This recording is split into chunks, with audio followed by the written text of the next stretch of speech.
Membrane switches usually have very long service life, even up to 100,000 or more times of being pressed. However, if you make them work in wrong ways, the service life may be greatly reduced. So what should we do?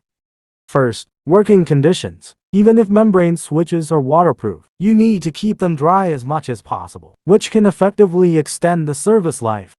Second, proper operations. Generally, membrane switches are controlled by buttons, so you need to take care of the pressure on those buttons. If the force is too small, the function cannot be triggered. If the force is too large, metal domes are easily damaged, which makes the membrane switch fail to work.